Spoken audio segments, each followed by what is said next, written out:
Priyanka Chaturvedi first, because the government, the likes of Vivek Agnihotri, also Anupam Kher, calling this a hit job against the government of the day, led by the opposition, part of a toolkit gang working at cross purposes with this government. How do you respond from that? With that, let's start from there.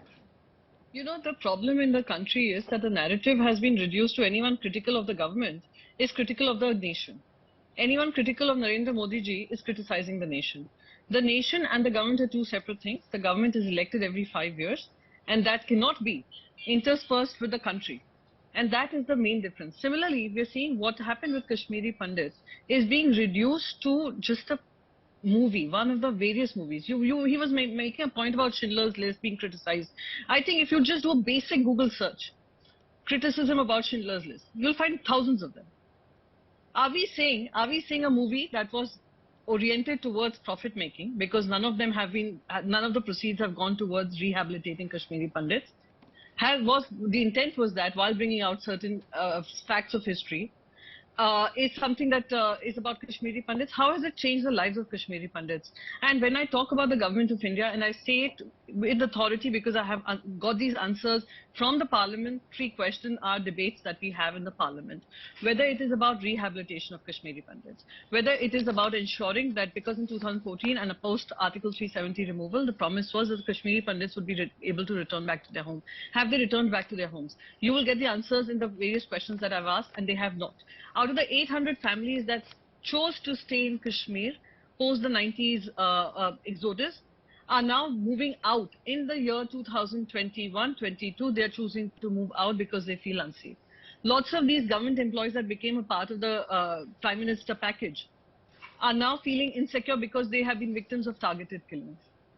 And again, I would want to repeat, 6,000 homes were promised during the Prime Minister, when PM package was announced for Kashmiri Pandits. It has only managed to complete 15% of its target. My question is not, 1 second, yes. Just let me complete. My question is not about a movie. There would be a criticism coming anyone's way. But connecting it to only that entire Kashmiri Pandit exodus is being questioned, I'm sorry, nobody is challenging that. Nobody is challenging the terrorism that was faced through Islamist terrorism in Jammu and Kashmir. Nobody questioned the facts of the entire, events that happened and unfolded in 1990s. What he's talking about is a movie which he felt and the jury felt that was disturbing as well as more propaganda driven. So I do not know why we're reducing the Kashmiri Pandits' issues and their rehabilitation justice that they seek to just a movie. And why are we debating that? I thought the debate would be larger. The fact that more needs to be done for Kashmiri Pandits is not in question. And their rehabilitation. Sure, have you made a movie about what happened to the Kashmiri Pandits in the hope that there would be closure and there would be some action taken? I want to understand from you and through your channel and through this discussion, what has changed for them? No. Sure, that's a good question. I'll let Shaina respond to that question. And tell me, those are good questions. Has enough been done? Has enough not been done? So those are good questions. We're focusing on what Nadav Lapid said, and Shaina NC, just a very basic search on the guy, would say he has a love-hate relationship with his homeland. He said about Israel, the collective soul of Israel is a sick soul. Something in the deepest essence of Israeli existence is false, it's rotten. It's not just Netanyahu, this is about all of Israel. I think this Israeli sickness or nature is characterized by young Israeli men, smiling, muscular, who don't have any questions, who don't raise any questions, who don't have any doubts. They have a dichotomist vision of existence. He said all of this in an interview to a Toronto-based magazine. Now, Shaina, he's the man of all people who could have been chosen to be the international jury head. He's the man who is officially picked to come. And this, in some senses, seemed to be a self-made embarrassment.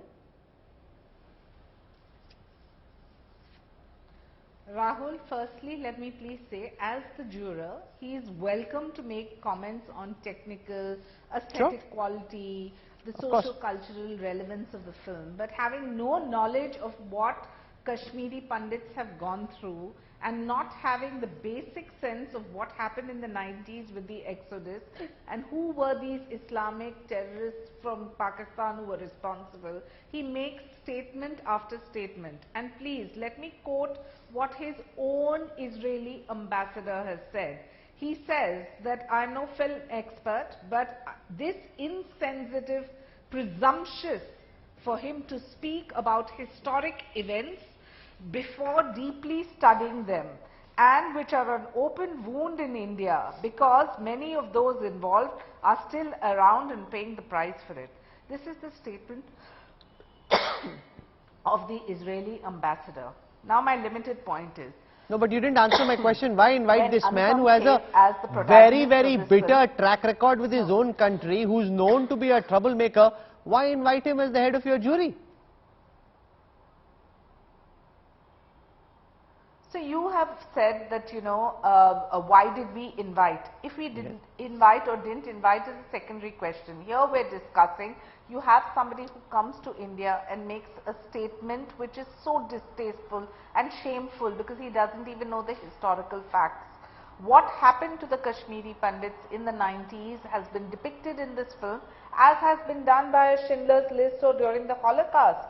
So if he is here to make a political comment and to gain traction with sensational commentary, it needs to be despised, it needs to be spoken against unequivocally.